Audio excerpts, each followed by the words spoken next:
Sveiki, ačiū, kad įsijungėte mano video. Mano vardas Inga. Jeigu mes su jumis susitinkame pirmą kartą, o jeigu ne, sveiki atvykę vėl mano video. Žinot, nusprendžiau sukurti naują kanalą, kuris bus skirtas tik tai lietuviams, lietuvių kalba, nes aš turiu dar vieną kanalą, Inga Lizdenytė Becoming Unstoppable, kur aš 3 kalbom dalinuosi, anglų, lietuvių ir rusų, bet aš nutariau padaryti kanalus atskirom kalbom, kad nebūtų viskas sumaišyta į vieną. Tad kviečiu pasirašykite į mano šį lietuvišką kanalą, kuriame aš dalinsiuosi viskuo, kas įgalino mane atsigauti ir atkurti mano gyvenimą po to, kai autoavarijoje netekau abiejų savo kojų, kai kairė ranka liko paralyžiuota, buvau visiškai sulaužyta ir mano gyvenimas iš tikrųjų atrodė visiškai sugriautas, be jokios galimybės jį atkurti. Kas man padėjo atsigauti, kas man padėjo kovoti už savo gyvenimą taip, kad aš ėjau ir broviausi pro visas kliūtis, pro visas problemas, nesustodama. Aš kovojau iki tol, kol aš galiausiai pasiekiau savo viziją. Šiandieną jau daugelį metų gyvenu Kalifornijoje, kaip aš vadinu, saulės krašte, kur aš galiu gyventi visavertį gyvenimą, nežiūrint į tai, kad iki šiol neturiu savo kojų, kairė ranka iki šiol paralyžiuota, bet aš gyvenu visavertį gyvenimą, džiaugiuosi gyvenimu. Iš tikrųjų, džiaugiuosi pilnavertišku gyvenimu, kad aš turiu gyvenimo pilnatvę, žinau jo tikslą, aš gyvenu prasmingą gyvenimą ir tame, žinot, yra iš tikrųjų tas gyvenimo džiaugsmas ir pilnatvės supratimas, kai tu žinai, kas tu ir kur tu eini ir kodėl tu čia esi. Ir turiu labai daug kuo pasidalinti, todėl kad kai aš pasižiūriu atgal, aš suprantu, kad man padėjo ne vienas tik tai dalykas. Man padėjo, taip susumavus, iš tikrųjų 3 aspektai, sakykime, 3 tokie dalykai. Pirmas tai mano tikėjimas į Dievą, Dievas padėjo, po to mano asmeninis darbas su savimi, aš kaip vadinu self-management, savęs valdymas, savo mąstymo būdo, savo emocijų, minčių apie tai, ką galvoji, ir veiksmas, darbas, atkaklus darbas. Tai yra tie 3 dalykai, kurie šiaip jau yra neatskiriami, nes iš tikrųjų be darbo aš galėčiau sėdėti kambaryje, tikėti kiek tik nori ir sakyti maldą po maldos, bet jeigu aš nebūčiau išėjus iš savo komforto zonos ir dariusi kažkokį tai veiksmą, aš turbūt iki šiol sėdėčiau kambaryje ir iki šiol laukčiau, kol Dievas man padės. Iš kitos pusės, netgi jeigu aš būčiau dirbusi labai atkakliai, aš žinau, ne vieną kartą aš esu atsidūrusi tokiose padėtyse, kai niekas negalėjo man padėti ir aš nieko negalėjau padaryti. Ir tik tai Dievo galia man pakeitė mano aplinkybės tiesiog man nepaaiškinamų būdų ir iš tikrųjų turiu begalės atsakytų maldų istorijas, kuriomis taip pat pasidalinsiu, bet ką aš noriu pasakyti, kad aš galėčiau dirbti kiek tai nori ir mes žinome daug tokių istorijų, kurie žmonės labai darbštūs ir labai daug dirba, bet jie neturi sėkmės gyvenime, jie negali įgyvendinti savo vizijos, jie negali pasiekti savo tikslų. Tad aš žinau, kad jeigu Dievas nebūtų palaiminęs manęs, aš nebūčiau pasiekusi tų tikslų. Yra daug labai dalykų, kuo aš noriu pasidalinti, tad šiame kanale darysiu aš video, tad dar kartą kviečiu pasirašykite, jeigu žinote žmonės, kuriem reikėtų išgirsti paraginimą, tai, kas sustiprins, tai, kas įkvėps. Pasidalinkite su jais šiuo kanalu, pakvieskite juos pasirašyti ir be abejo tai padės man pasiekti kuo daugiau žmonių. Ir šiandieną aš noriu paliesti vieną aspektą, kuris gali atrodyti tarsi nematoma riba, ypatingai kai kažkas tai atsitinka mūsų gyvenime. Paprastai, kai atsitinka kažkokia tai nelaimė, mes tiesiog esame susitelkę viską, kad ar ten išgyti, atsigauti, ar ne, ir panašiai, yra šoko būsena, priklausomai nuo to, kokio lygios problema ar nelaimė. Bet po to, kas po to pirmo etapo eina, dažnai žmonės deja pasiduoda ir kaltina kitus. Ir dažnai tai gali būti ir savaime suprantama, normalu, nes kitų žmonių dėka, sakykime, ne, jie atsirado tokioje padėtyje, kurioje jie yra.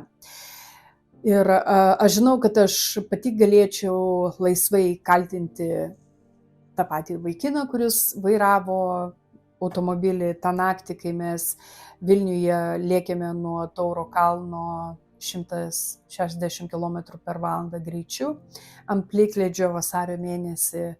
Aš galėčiau kaltinti jį, kad jisai vairavo, ne mano kaltė buvo, kodėl ta avarija įvyko, ir štai aš dabar dėl to turiu gyventi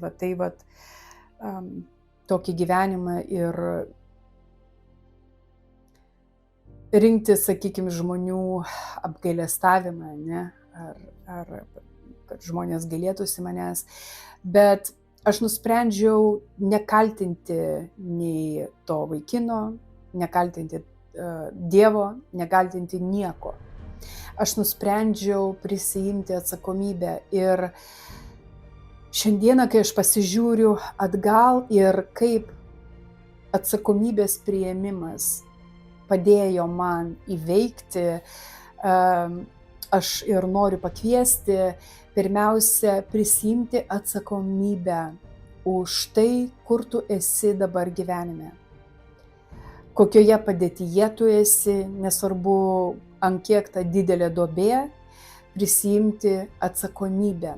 Atsisakyti būti auka, kažkieno tai auka, bet prisiimti atsakomybę.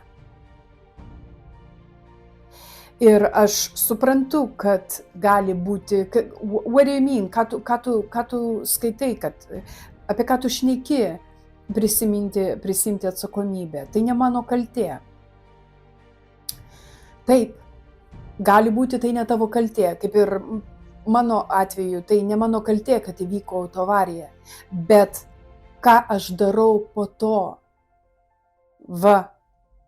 kur yra etapas, apie kurį aš kalbu, prisimti atsakomybę už savo gyvenimą, ką tu darysi po to, kai įvyko kažkas tai.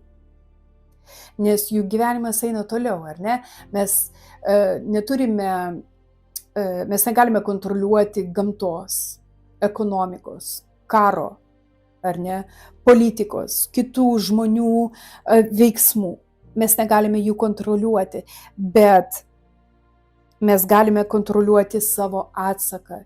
Ir šiandieną, sakykime, kai aš pažvelgiu į pačios kelią, kiek kartų man teko pakelti save vėl ir sakyti, Inga, tik eik į priekį, nesustok.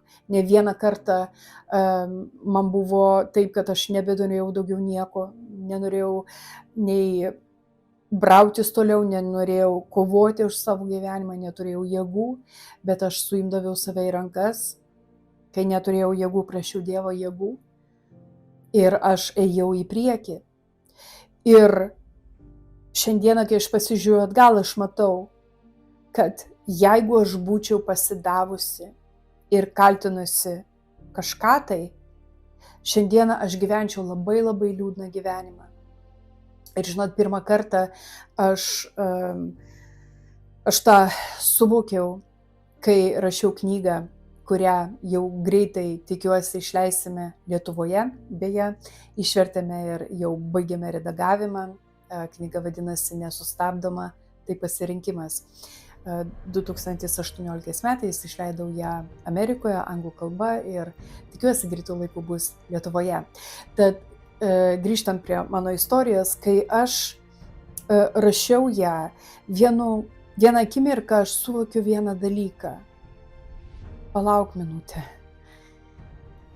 Pirmus 3 metus, kai aš gyvenau uždaryta namie, tie, kas gyvena Vilniuje, daugiabučiame name, žino puikiai, kad tie namai yra pastatyti taip, kad jie nėra pritaikyti žmonėms su negale. Jeigu tu judi neįgaliojo vežimėlyje, iš namų išeiti praktiškai neįmanoma, nebent tave kažkas tai išneš ant rankų. Arba perdaryta vėliau, sakykime, padaryti prieėjimą.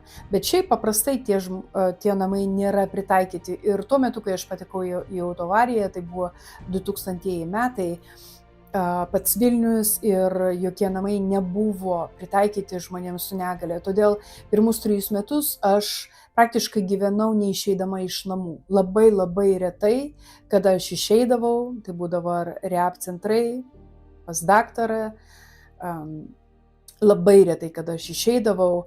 Ir kai kalba tiesiog užeidavo apie mano gyvenimo sąlygas, paprastai daugelio mūsų visų akis buvo nukreiptos į autoavariją. Dėl autoavarijos aš netekau praktiškai pusę savo kūno ir dėl autoavarijos dabar aš turiu gyventi taip, negalėdama išeiti iš namų. Ačiū Dievui, aš turiu puikią šeimą, kurie rūpinosi manimi ir, sakykime, buvau apsupta jų meilę. Bet faktas tas, kad aš negalėjau išeiti iš namų, aš buvau vis uždaryta nuo pasaulio, tik interneto ir TV dėka galėjau žinoti, turėti susitikimą šiokį tokį su išoriniu pasauliu. Bet šiaip uždaryta buvau ir paprastai visų akis buvo, kad dėl autoavarijos aš dabar gyvenu tokį gyvenimą. Negaliu išeiti iš namų, negaliu gyventi visaverčio gyvenimo, negaliu dirbti, negaliu jaustis pilnaverčių visuomenės asmeniu, pilnavertė visuomenės dalimi. Ir aš žinau, kad jeigu aš būčiau ir toliau taip gyvenusi, niekas turbūt ir nekeltų per daug klausimų, būtų labai aiškus paaiškinimas, kad Ingos gyvenimas nutrūko, avarija sugriovė Ingos gyvenimą, todėl Inga dabar turi gyventi taip, prisitaikyti prie aplinkybių, ką jau darysi, turbūt toks jau jos likimas. Ačiū Dievui. Šiandieną mano gyvenimas yra kitoks. Aš nesutikau su tais pasakymais, kad toks mano likimas, kad aš turiu prisitaikyti, susitaikyti. Aš nusprendžiau kovoti už savo gyvenimą, kovoti už tą viziją, kurią aš turėjau, kad aš troškau gyventi pilną vertį gyvenimą, nežiūrint į mano patirtas traumas. Ir šiandieną gyvenu visavertį, laimingą, pilnatvišką gyvenimą ir galiu išeiti iš namų, ir galiu dirbti, ir būti pagalba kitiems žmonėms. Gyvenu jau Kalifornijoje jau daug metų, tai šalis, kurioje aš turėjau galimybę gyventi visavertį gyvenimą, todėl čia ir persikėliau. Ir kai aš dabar, sakykime, kalbu su kažkuo tai apie mano likimą, gyvenimą, daugelio žmonių akis nukreiptos jau nebe į avariją, bet į mane. Ir dabar dažniausiai aš girdžiu paraginimus ir žmonės džiaugiasi, sako: Inga, šaunuolė, kad tu nepasidavei, gerai, kad tu kovoji, šaunuolė, kad tu kovoji už savo gyvenimą. Ir būtent kai aš rašiau knygą, mane ir atėjo ta mintis, suvokimas: palauk minutę.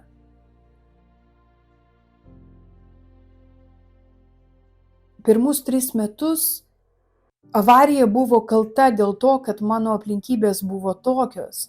Dabar visi sako, Inga, kaip gerai, kad tu nepasidavei, tu kovojai. O jeigu aš nebūčiau kovojusi, jeigu aš būčiau priėmusi tą mąstymo būdą, turbūt toks jau mano likimas. Man reikia tiesiog prisitaikyti, susitaikyti su tuo, kas atsitiko ir prisitaikyti, yra kaip yra. Jeigu aš būčiau likusi toj padėty, priėmusi tokį mąstymo būdą ir tokį gyvenimo būdą, kieno kaltė būtų? Autoavarijos? Ar dėl to, kad aš nieko nedariau? Ar dėl to, kad aš pasidaviau ir net nebandžiau kovoti už savo gyvenimą? Ar matot tą labai ploną ribą, nuo ko mano tolimesnė ateitis priklausė? Nuo avarijos? Ar nuo to, kokį atsaką aš daviau tai avarijai ir ką aš dariau po tos avarijos?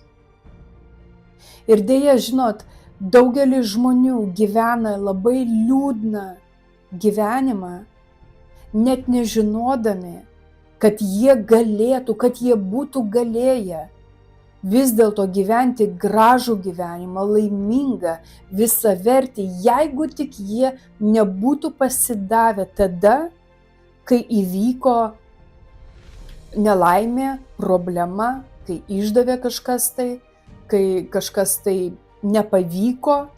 Deja, daugelis žmonių priima nesėkmę kaip nuosprendį. Nepavyko, vadinasi, turbūt taip jau lemta. Įvyko tragedija, prisitaikysiu, susitaikysiu. Išdavė kažkas tai, toliau gyvenam skausme, kaltindami kažką tai kitą už tai, kad man nepavyko. Už tai, kad šiandieną gyvenu šioje problemoje, už tai, kad šiandieną aš turiu pasekmės nelaimės.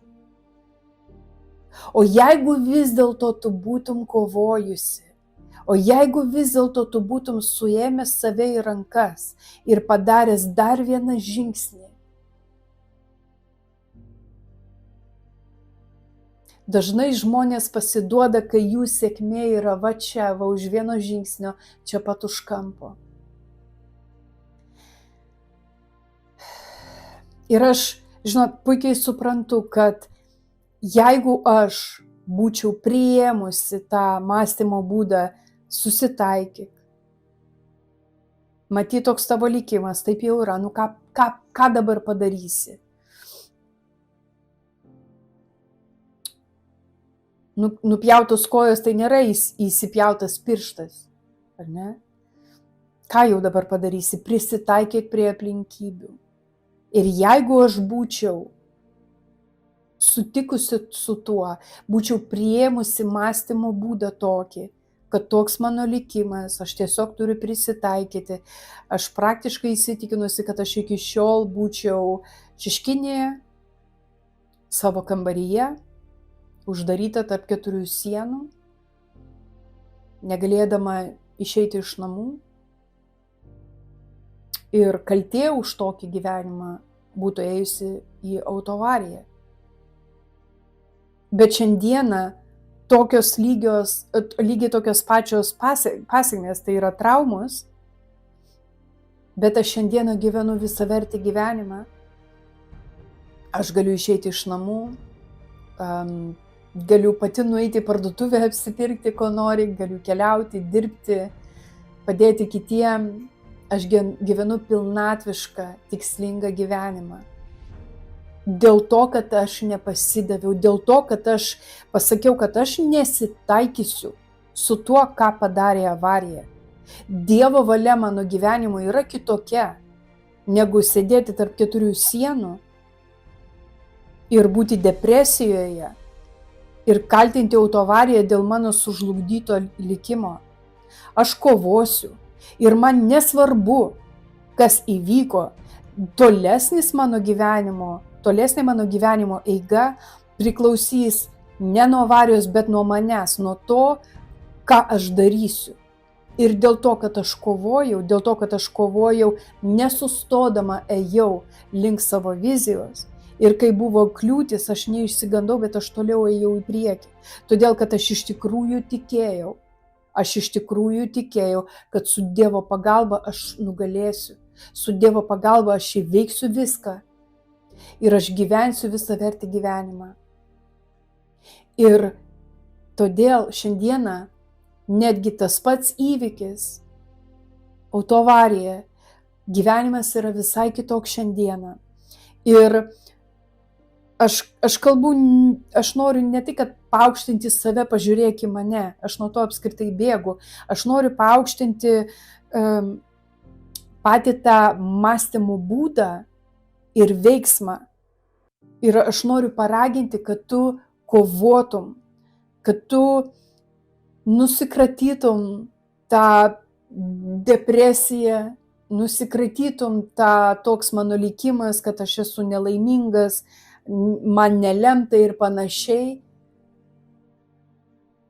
Paskutinis žodis, dabar aš matau, kad paskutinis žodis yra Dievo valioje ir tavo veiksmuose, o ne tragedijų, problemų arba kitų žmonių sprendimuose.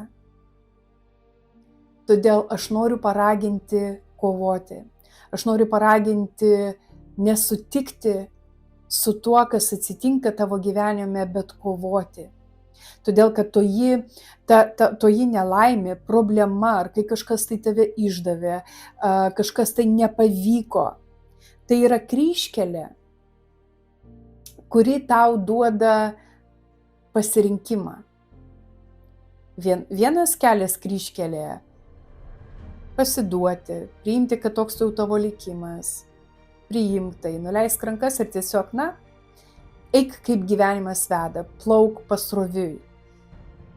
Kitas kelias yra kovotojo, kitas kelias priklauso nugalėtojui, kuris kovoja ir nugali ir įgyvendina savo viziją. Ir šiandieną, kai aš pasižiūriu ir į daugelio kitų sėkmingų žmonių gyvenimą, susiduria su nelaimėm.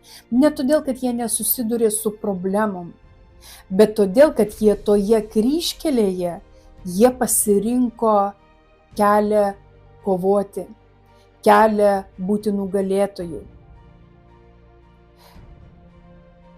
Sėkmę pasiekė tie, kurie susidūrė su nelaimėm, su problemom, su nesėkme, kai nepavyksta kažkas, tai kai sužlunga verslas, dar kažkas, nepavyksta, jie pasirenka toliau atkakliai eiti į priekį ir kovoti. Neišsigąsti, nenuleisti rankų, bet eiti ir kovoti. O tai, kas nepavyko, paimti pamoką iš to, pakeisti strategiją, pakeisti būdą, pagerinti rezultatus ir eiti toliau į priekį. Tad šiuo pirmų video aš nenoriu labai ilgai ir užtęsti, todėl pabaigsiu šį video tiesiog dabar kol kas palinkėdama, kad turėtum nesustabdomą ryžtą, nesustabdomą atkaklumą. Suprask, kad tu esi dabar gyvenimo kryžkelėje ir tai, kokį mąstymo būdą tu pasirinksi, įkvėps tavo sprendimus. Tavo sprendimai toliau įkvėps veiksmus. Tavo veiksmai sudarys tolimesnės aplinkybės. Todėl aš labai noriu paraginti nepasiduoti, nenuleisti rankų, nepriimti, kad, toks mano likimas, turbūt taip lemta. Nepavyko, vadinasi, tokia istorijos pabaiga. Nepavyko yra tik tai kablelis, nepadėk taško, bet toliau kovok. Ir artimiausiuose savo video aš toliau dalinsiuosi tuo, kas įgalino mane įveikti visas kliūtis, baimės, problemas, skausmą kad jūs taip pat galėtumėte įveikti ir kovoti ir nugalėti ir vis dėlto įgyvendinti tą viziją, įgyvendinti tuos tikslus, kurie Dievo yra duoti jums jūsų širdyse. Tad sėkmės, būkite stiprus, būkite atkaklus ir būkite nesustabdomi. Iki kito karto.